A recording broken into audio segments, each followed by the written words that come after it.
Yeah. Justin? Yes. Okay.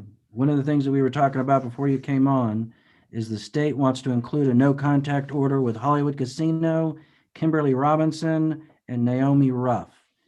So everything is the same as what we went over when I had you sign the plea petition, but there's extra no contact orders, That's which fine.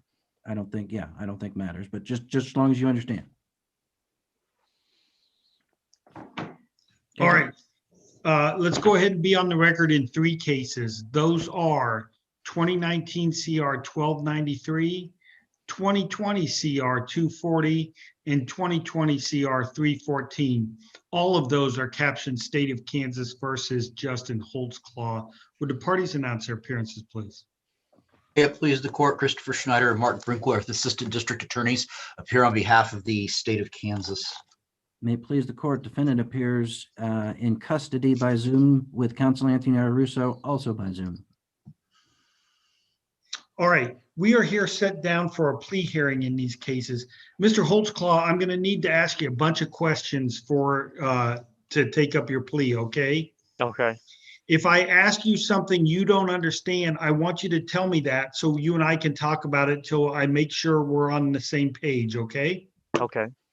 And finally, if before answering one of my questions, you want to talk to Mr. Russo in private, I have a way that you can do that. I can give you what's called a private room and have you guys go discuss it there. You just tell me that, okay? Okay.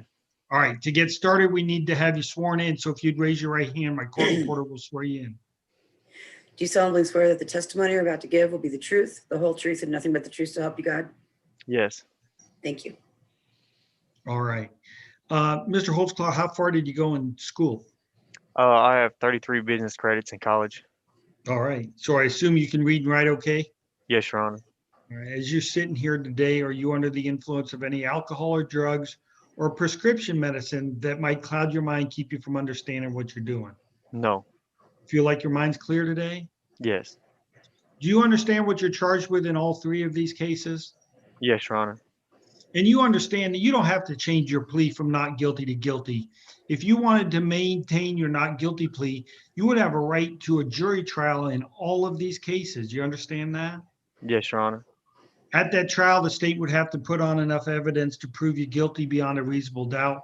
You wouldn't have to prove anything yourself. Mr. Russo would help you throughout that trial. He would be able to cross-examine and confront all of the state's witnesses, challenge their evidence. He could call any witnesses you wanted called. If they didn't want to come to court, he could use the subpoena power of the court to make them come to court.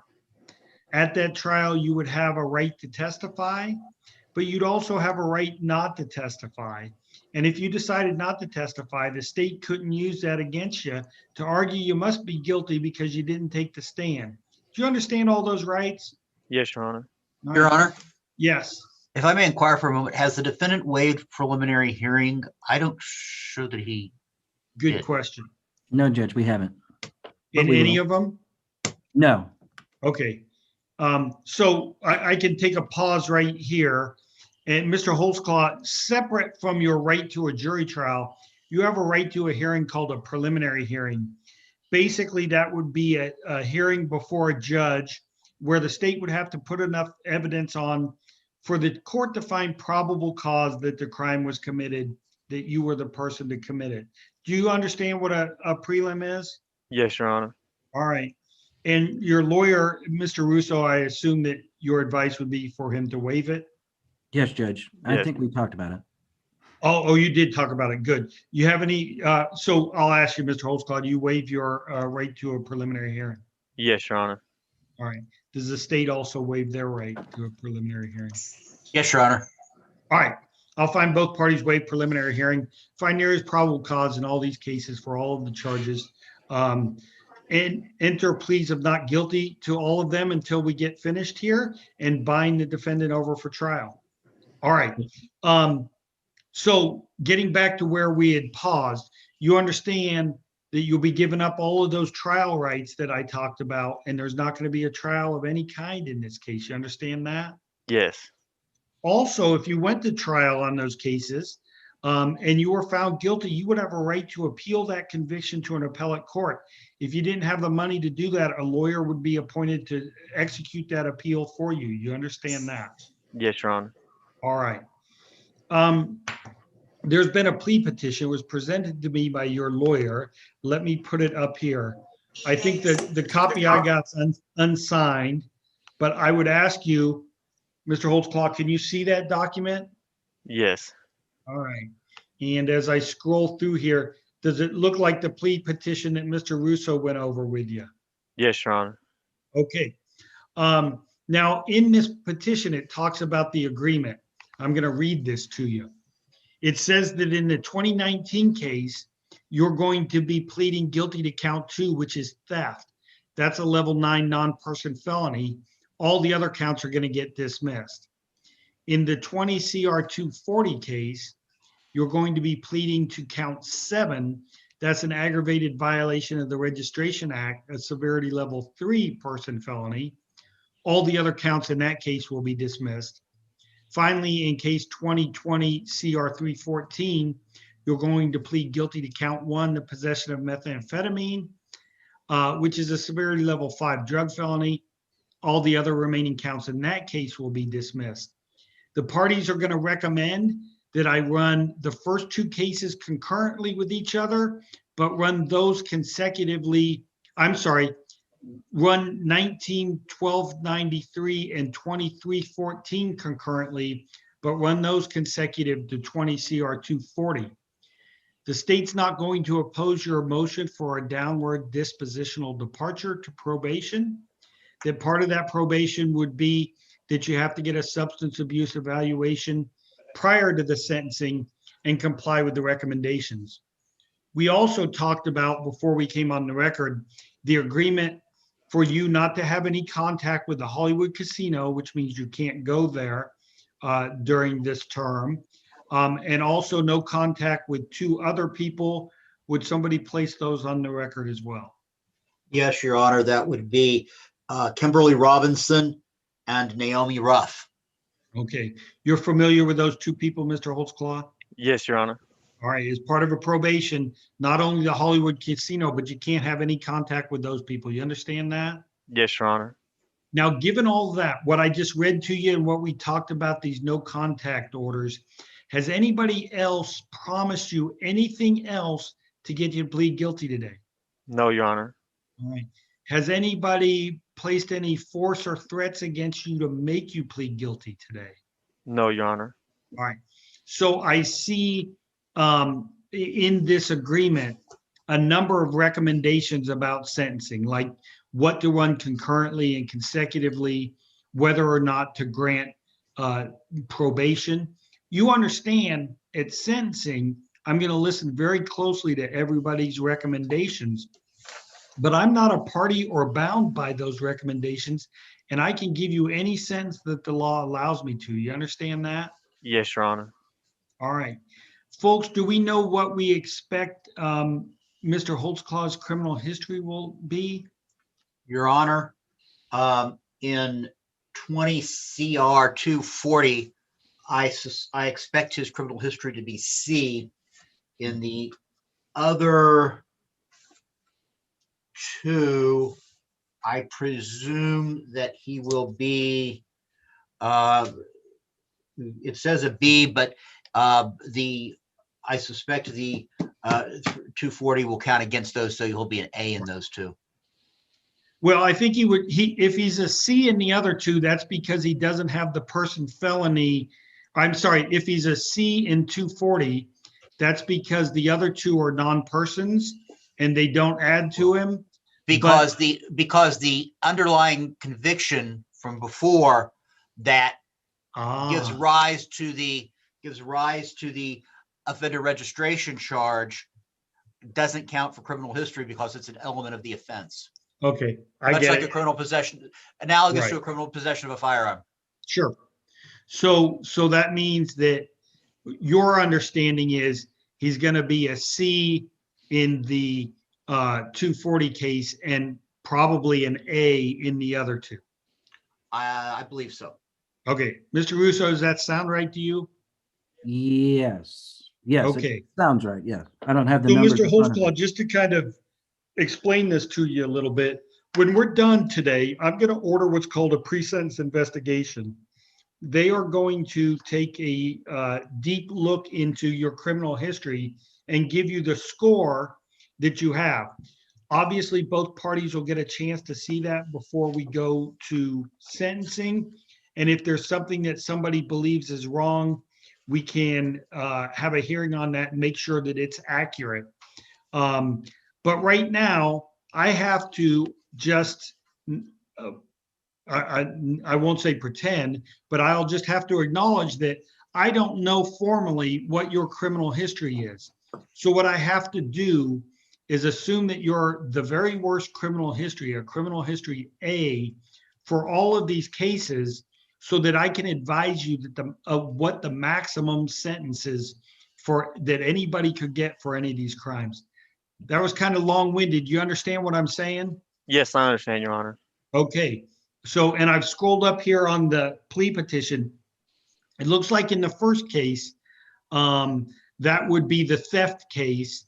The maximum sentence for that is 17 months. On the failure to register case, Sorry, Judge, I didn't hear the number on the maximum that you 17. Yeah. On the failure to register case, the maximum is 247 months. And finally, on the drug case, the maximum is 42 months. And you understand that the court, I'm not saying I will, but a court is legally allowed to run those consecutively. So to figure out your maximum, you'd have to add those three all together. You understand that? Yes, Your Honor. And just roughly, let me look at it. It's going to be 289 plus 17, 299, 306 would be the maximum if you added those all up. You understand that? Yes, Your Honor. And each one of these could carry a fine of $100,000 and post-release of 12 months. You understand that? Yes, Your Honor. Judge, if I may, looking at that, I missed a detail. The level 3, the fines would be higher on that, but All right. catch that. Fine of a 3 could be up to 300,000. Yes. Yes. Okay. So that big one, in the first 2020 case, the fine could actually be 300,000, and 100,000 in the other two. You understand that? Yes, Your Honor. All right. Mr. Holtzclaw, do you have any questions about anything that you and I have gone over today? No, sir. All right. And knowing all this information, you still want to go forward with these pleas today? Yes, Your Honor. All right. Mr. Russo, do you know any legal reason why your client should not plead guilty today? No, Your Honor. All right. Then I'm going to ask you, Mr. Holtzclaw, as to speaking of case number 2019 CR 1293, as to count 2, charging you with theft, a severity level 9 non-person felony, how do you plead? Guilty or not guilty? Guilty. In case number 2020 CR 240, as to count 7, charging you with an aggravated violation of the Offender Registration Act, which is a severity level 3 person felony, guilty or not guilty? Guilty. And Judge. finally, case number 2020 CR 314, as to count 1, possession of methamphetamine, a severity level 5 drug felony, guilty or not guilty? Guilty. All right. Judge, if I may, Yes. sorry to interrupt, Judge. The first case that he pled guilty to, you stated as 20CR 1293. It was actually 19CR 1293. Sorry, 2019 CR, not 2020. Thank you. Okay, so now, Mr. Holtzclaw, here's what I'm going to do. I'm going to ask, there's 2 different DAs here because your cases were divided between the 2 of them. I'm going to ask them each to tell me what the facts in their case would be. I want you to listen closely because when they're done, I'm going to ask you if that's what happened, okay? Yes, Your Honor. Mr. Brinkworth. Muted. There we go. Now I'm unmuted.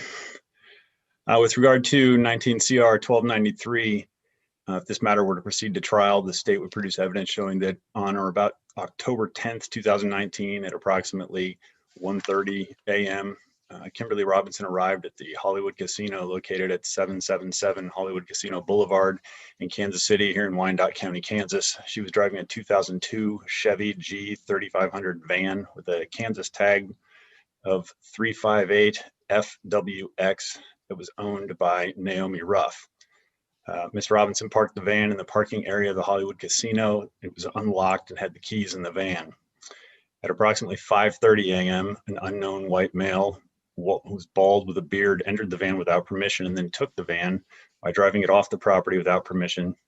The video of the incident was received from Hollywood Casino, and then on October 15th, 2019, Detective Parker with the Kansas City, Kansas Police Department sent out a department-wide attempt to identify the flyer using a still shot from the incident.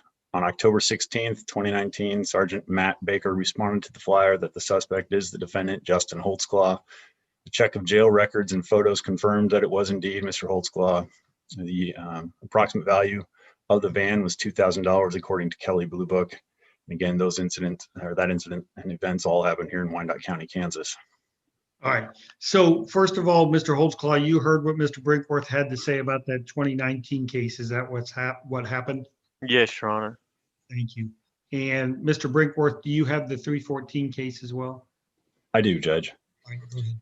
And with regard to that case, if this matter were to proceed to trial, the state would produce evidence showing that on Thursday, February 27th, 2020, at 11:04 p.m., Officer Dolan was contacted by 7th Street Casino security who advised that the defendant, Justin Holtsclaw, was inside the casino and known to have felony warrants.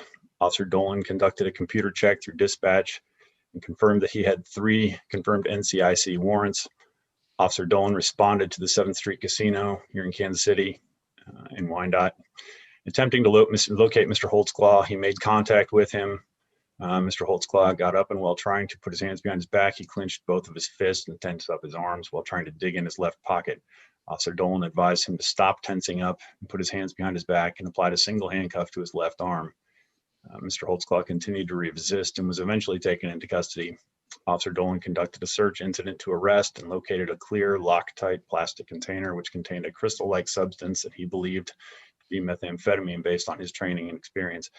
On March 11th, 2020, a presumptive positive test was conducted on the crystal-like substance utilizing the TrueNarc drug identifier with serial number TN6148. The TrueNarc drug identifier utilizes Raman spectroscopy technology, which isolates a unique chemical spectrum or fingerprint of the substance being tested, and the test was conducted by Officer Chad Cower, who's certified to operate the TrueNarc machine. The analysis of the substance tested produced a positive result for methamphetamine. The weight of the methamphetamine at gross weight of 11 grams. And all those events, again, happened here in Wyandotte County, Kansas. All right. As to the drug case, Mr. Holtzclaw, is that what happened? Yes, Your Honor. Thank you. And finally, Mr. Schneider. Your Honor, if evidence were to be presented in 2020 CR 240, it would show that on October 26, 2000, the defendant was convicted of the crime of second-degree murder in this court in case number 2000 CR 974B. Subsequently, on June 22nd, 2016, the defendant was convicted in this court in case number 2015 CR 482 of the crime of aggravated assault on a law enforcement officer. As a result of having 2 registrable convictions, he is required to register with the sheriff in the county in which he resides, is employed, or attends school for the remainder of his natural life. Judge, his date of birth is December 17th, 1983. He is required to register with the sheriff in the month of his birth and every 3, 6, and 9 months thereafter. During the month of March 2019, while a resident of Wyandotte County, he failed to register with the sheriff. The statute makes each succeeding 30-day period in which he fails to register a separate and distinct offense. He did not register in the following 6 30-day periods. As to count 7, he was required to register with the sheriff between the 29th day of August 2019 and the 27th day of September 2019. because he was a resident of Wyandotte County. He failed to do so. After 180 days of failing to register, the seventh and subsequent offenses become aggravated violations of the Offender Registration Act, which are level 3 felonies. All right. And Mr. Holtzclaw, in that registration case, is that what happened? Yes, Your Honor. All right. I will find that the defendant has freely, voluntarily, and intelligently entered into this plea. He knows the nature of the charges and the consequences of the plea. The state has provided sufficient factual basis in all 3 cases. For a finding of guilt, the defendant has acknowledged those facts. Therefore, I will find him guilty of the single count in each of the 3 cases. Pursuant to the plea, the other counts are hereby dismissed. I'm going to order a pre-sentence investigation be conducted, and I will continue the sentencing until that date. My assistant gave me a date of February 26th. I would ask all the lawyers to check their calendar, and I can be flexible on the time.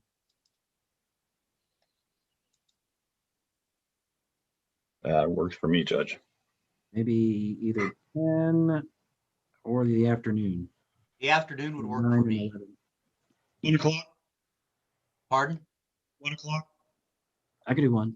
Sure. Did you say afternoon, Chris? I can do 1 o'clock. Okay, let's make it 1. 226 at 1. Since this agreement contemplates a downward dispositional departure request without objection, what's the state's position on bond? Judge, I think he's got a hold for Johnson County.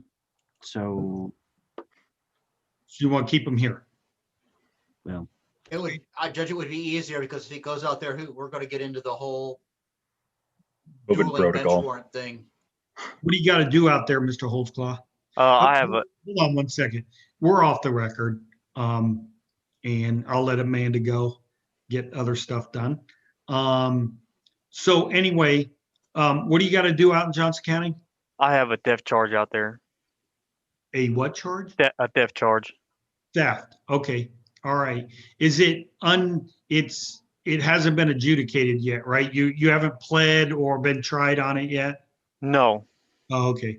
All right. Well, I'll leave it to you guys. We'll keep him here. Unless, Tony, talk to him and see, I don't know does he expect he's going to get probation out there? I don't know without talking to any prosecutor. Well, anyway, so that, we'll keep you here so we're not just bouncing you out to Johnson County and then pulling you back here and then sending you back out there. Well, If for some reason you want to do it differently, somebody just let me know. all right. Judge? All right. Anything else, gentlemen? No, Your Honor. Not by No, the Judge. Tony, can you get a PSI request over to probation? Yes, I will. Jesse Johnson, Ryan Duckers. And I do have the sign just so that, we're not on the record anymore, but it is signed. I'll get it. Okay.